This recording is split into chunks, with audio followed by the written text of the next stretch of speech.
प्रदेश की सरकार एक तरफ तो बेटी बचाओ बेटी पढ़ाओ का नारा देती है, जबकि वहीं रोहतक में हुए सामूहिक बलात्कार में दोषियों को बचाने की पुरजोर कोशिश कर रही रोहतक की पुलिस गैंगरेप की घटना को साधारण घटना साबित करने में जुटी है।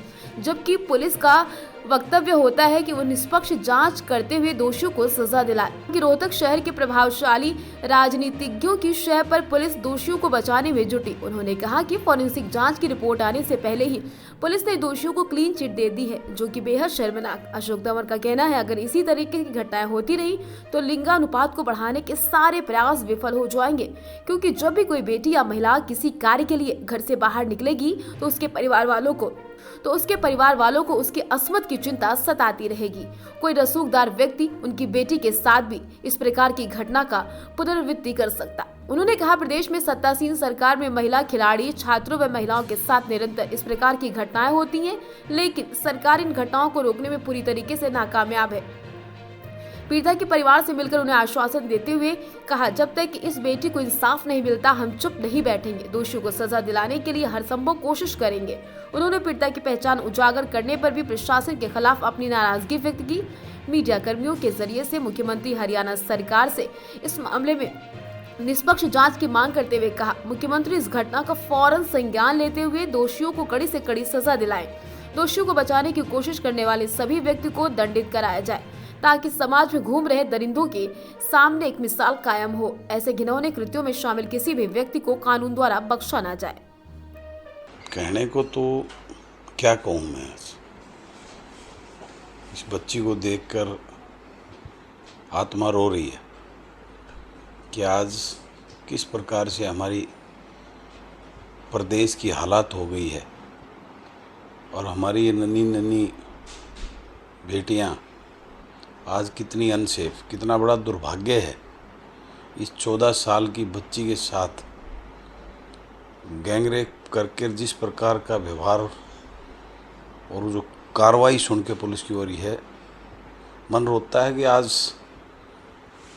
प्रदेश में क्या हो रहा है। उसी प्रकार सोनीपत में 6 साल की बच्ची को जो है ना रेप करके मार दिया, उसका मर्डर कर दिया। जंगल राज इसको कह सकते हैं। और मैं तो हैरान हूँ पुलिस की कार्रवाई देखकर कि पुलिस जज भी खुद ही बनी बैठी है, फैसले भी खुद ही सुना रही है। एक ये 14 साल की बेटी आज हॉस्पिटलाइज है, तड़प रही है। आज वो शारीरिक रूप से भी और मानसिक रूप से इतनी टूट चुकी है, और पुलिस के अधिकारी उसके साथ जिस प्रकार का पता मुझे लगा कि उससे व्यवहार किया, और जो आज प्रेस ने कोई प्रेस नोट जारी करके अपना फैसला ही सुना दिया कि एक ने रेप किया है, उसको वो भी गैंग रेप ना करके सबको बचाने का प्रयास कर रही है। और ये सरकार बड़े बड़े दावे कर रही है क्रिमिनलों की प्रॉपर्टी को तोड़ने का। इससे बड़ा क्राइम क्या हो सकता है। एक इलीगल होटल चल रहा है और इस शहर का एक जो मठाधीश अनपढ़ गवार गुंडा टाइप का एक नेता, उसको इतना प्रोटेक्शन मिला हुआ है पॉलिटिकली। अब इस शहर को जो है ना वो चला रहा है। आज उसकी इंटरफेरेंस की वजह से उनके ऊपर कोई कार्रवाई नहीं हो रही। परिवार वालों की तरफ से ये चीज़ें मुझे पता लगे कि भाई उस यहाँ के स्थानीय नेता की इंटरफेरेंस की वजह से किसी के ऊपर कोई कार्रवाई, गाड़ी तक बदल दी। वीडियो फुटेज में जो मुझे बताया है कि ब्लैक कलर की गाड़ी है, यहाँ सरेआम पुलिस सफ़ेद कलर की गाड़ी को उसके इम्पाउंड करके वो बैठी है। यानी कितना बड़ा एक खेल ऐसे दोषियों को, और वो होटल जो इलीगल होटल चल रहे हैं। और इस प्रकार की कितनी पता नहीं, ये तो ये सामने आ गया केस, कितनी बेटियों को साथ में वहाँ पर क्या क्या शोषण और क्या क्या कार्रवाई होती होगी। ऐसे वो इसी धंधे के इसी काम में वो चल रहे हैं और ये सरेआम चल रहे हैं। कोई पुलिस नाम की कार्रवाई करने की कोई शासन, मुझे तो यहाँ जंगल राज नज़र आता है। मैं इस बात को 25 तारीख को विधानसभा के सत्र में इस बात को पुरजोर उठाऊंगा और सरकार को बताऊंगा कि आज उनकी कार्यशैली की वजह से मेरा प्रदेश किस दिशा में जा रहा है। मुझे डेटा मिला था, अभी मुझे बातों में जो पता, दिन में भी मैं बात कर रहा था, आज प्रदेश के अंदर एवरेज 4-5 जो है ना रेप के केसेस के मामले आ रहे हैं। दिन प्रतिदिन जो है ये पूरे देश के अंदर जो आंकड़ा आया है, जो रिपोर्ट में आज बच्चियों के साथ में रेप करने में हरियाणा प्रदेश नंबर 2 की श्रेणी में पहुंच गया है।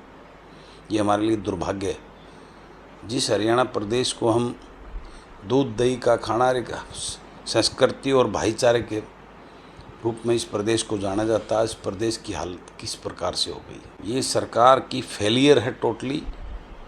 और सरकार में जिस प्रकार से कार्यशैली और घटिया किस्म के लोगों को जो संरक्षण देकर सरकार ने इन चीज़ों को बढ़ावा दिया हुआ है, इससे बड़ा दुर्भाग्य नहीं हो सकता। और मैं एक प्रतिनिधि होने के नाते इस बात के लिए मैं प्रदेश की जनता से मैं माफ़ी मांगता हूं कि आज हम प्रतिनिधि होते हुए इस ऐसी असफल सरकार को रोकने में हम, क्योंकि ये ऐसे बेशरम लोगों की सरकार है, ऐसे पापी और करप्ट और भ्रष्ट लोगों की सरकार बन चुकी है कि इनको इस प्रदेश को लूटने के सिवाय, इस प्रदेश का भाईचारा ख़त्म करने के सिवाय, अपनी वोट की राजनीति चलाने के सिवाय ये प्रदेश कहाँ जा रहा है इनको कोई चिंता नहीं है। देखिए, हम उनके परिवार से भी मिले हैं और बच्ची से भी मिले हैं, डॉक्टर से भी मिले हैं। बहुत ही दुर्भाग्यपूर्ण है कि प्रशासन पूरा दोषियों को बचाने में लगा हुआ है, लीपापोती चल रही है। और अगर ज़िले के जो सर्वोच्च प्रशासनिक अधिकारी हैं, अगर वही ये कहने लग जाएंगे, पहले ही क्लीन चिट देने लग जाएंगे, 3-3 महीने में फॉरेंसिक रिपोर्ट आती है ऐसे मामलों में, और वो ये कह देंगे कि जी भाई ये रेप है, गैंग रेप नहीं है, तो बाकी तो मैं समझता हूँ कि तस्दीक हर चीज़ में वो ये कहते हैं कि भाई जांच होगी, जांच के बाद मामला आएगा। यहाँ पहले एक ही दिन में जांच कर दी उन्होंने। सर ऐसा क्या तो मैं वही कहना चाहूँगा कि कहीं ना कहीं जो है दोषियों को बचाने की पूरी कोशिश हो रही है। और दोषियों के जो कनेक्शन हैं, जो बताया जा रहा है, वो राजनीतिक रूप से जो प्रभावशाली लोग हैं इस शहर के, इस ज़िले के, उनसे जुड़े हुए हैं। क्योंकि पहले किसी दूसरी गाड़ी का मामला था, फिर दूसरी गाड़ी सामने आई, गाड़ी की सीटें बदल दी गई और बच्ची जो है गहरे सदमे में है। एक छोटी सी बच्ची के साथ इस तरीके से अगर इतना जघन्य अपराध होगा तो मैं समझता हूँ कि कैसे लोग न्याय की उम्मीद करेंगे। देखिए, जो भी है, मैं तो ये मानता हूँ कि जो स्थानीय प्रशासन है, ये पुलिस की जिम्मेदारी बनती है कि वो किसी दबाव में ना आए और निष्पक्ष इस पूरे मामले की जांच हो, दोषियों को पकड़ा जाए, दोषियों को सख्त से सख्त सज़ा हो। और कहीं ना कहीं मैं समझता हूँ कि ऐसी मानसिकता जो दोषियों को बचाने की है और जो विक्टिम है उसको प्रताड़ित करने की है, इसलिए ऐसे अपराधियों के हौसले बुलंद हैं इस हरियाणा के अंदर। जगह जगह रोज़ इस तरह की घटनाएं घटती हैं। तो पीड़ित परिवार से मैं तो पहले से भी इस परिवार को जानता हूं और आज बच्ची से और उस परिवार से मिलकर के आए हैं। और मैं समझता हूं कि हर जो संवेदनशील व्यक्ति है उन सब की भावना इनके साथ है। हम तो सोशल मीडिया से लेकर के हर व्यक्ति से, यहाँ भी आज जगह जगह साथी खड़े होते हैं, वो अपनी अपनी बात कहते हैं। तो जनता का विश्वास कानून व्यवस्था में बने, सरकार की अगर सोच ठीक है तो उसको प्रदर्शित करके दिखाए, वो इसमें दोषियों को बचाने का ना काम करे। और मैं समझता हूँ कि बाकी आगे देखते हैं अभी क्या होगा। नहीं, ठोस कदम उठाने चाहिए। ये मामला ऐसा है, बहुत ज़्यादा कहने का नहीं है, इसमें तो हम सब की संवेदनाएं और पूरा हरियाणा इस बात को लेकर के स्तब्ध है कि भाई ये हो क्या रहा है हरियाणा के अंदर। कहीं मेवात की घटना होती है, कहीं यहाँ घटना होती है और दोषी जो है वो ऐसे ही खुलेआम घूम रहे हैं। चर्चाओं में ज़्यादा सर, आजकल हरियाणा चर्चाओं में बहुत ज़्यादा है। नहीं, हरियाणा चर्चाओं में है लेकिन गलत कारणों से चर्चाओं में है। एक टाइम में जो हरियाणा के बेटा बेटी मेडल लेकर के आते थे, जब उन्हीं को ही यौन शोषण का शिकार होना पड़ा तो कहाँ से न्याय की उम्मीद कर सकते हैं। वो लोग भी बेचारे जंतर मंतर और पार्लियामेंट तक मार्च करे, उनके साथ गलत किया। वो भी हमारी बेटियाँ थी, इसी ज़िले से संबंधित थी। और आज जो है यहाँ पर फिर दोबारा उसी तरह की घटना देखने को मिली है। तो मैं तो यहाँ रेंज के आईजी साहब को भी और हमारे एसपी हों चाहे मुख्यमंत्री हों, उन सबको यही आह्वान करूंगा परिवार की तरफ से और पूरे हरियाणा वासियों की तरफ से कि दोषियों को ना बचाएं और एक एग्जाम्पल सेट करें पूरे देश के लिए, हरियाणा के लिए नहीं, कि अगर हरियाणा की बेटियों के साथ कोई गलत व्यवहार करता है, कोई गलत तरीके से उनकी तरफ देखता है या कहीं रेप और गैंगरेप की घटनाएं होती है तो दोषियों को जो है वो सख्त सज़ा हरियाणा देता है और इसीलिए जो है हरियाणा के अंदर ये कंट्रोल हुआ है। ऐसा मैसेज जाना चाहिए। आज इस हरियाणा के अंदर क्यों लिंग अनुपात ठीक नहीं है, इसीलिए लोग अपनी बेटियों को मार देते हैं, इसीलिए मार देते हैं कि कल उनके साथ कोई गलत घटना ना हो। तो ये कहीं ना कहीं सारी चीज़ें आपस में जुड़ी हुई हैं और ये मानसिकता जब तक नहीं बदलेगी, जब तक सरकार की पहल इसमें नहीं होगी, समाज पूरी मजबूती से इस परिवार के साथ खड़ा है, पूरा हरियाणा खड़ा है। ठीक है, धन्यवाद। देखिए, बहुत गंभीर मामला है और ये जो घिनौनी हरकत हुई है, प्रशासन कहीं ना कहीं इन लोगों को बचाने की कोशिश कर रहा है। एसपी साहब, डीएसपी साहब अपने बयान देते हैं कि सिर्फ रेप है। आज वो कैसे इस बात को जज कर सकते हैं जब तक रिपोर्ट ही नहीं आई, फॉरेंसिक की रिपोर्ट नहीं आई।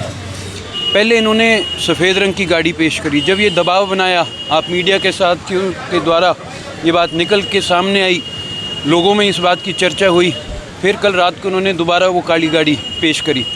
मेरे को भी पता लगा कि उस गाड़ी के जो सीट कवर से वो अच्छी तरह चेंज करा दिए गए, उस गाड़ी की अच्छी तरह अंदर से सफाई हुई है और होटल के स्वीपर को होटल का मालिक बताया जा रहा है।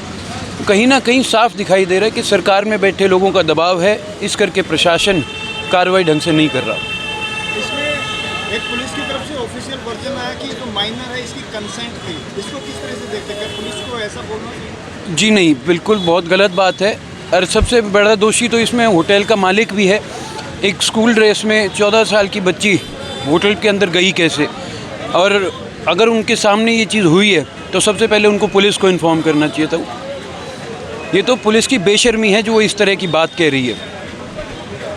वैसे ही का कोई मैसेज है विधानसभा के? देखिए, इस मुद्दे को ज़ोर शोर से उठाएंगे, कोई छोटी बात नहीं है। प्रधानमंत्री ने हरियाणा में आकर के बेटी बचाओ बेटी पढ़ाओ का अभियान शुरू करा था। बोलते बहुत हैं, प्रचार हर बस के पीछे करते हैं, हर जगह कर रखा है, लेकिन हरियाणा प्रदेश के अंदर जो रेप केसेस हैं वो पिछले 9 सालों में बहुत ज़्यादा बढ़े हैं।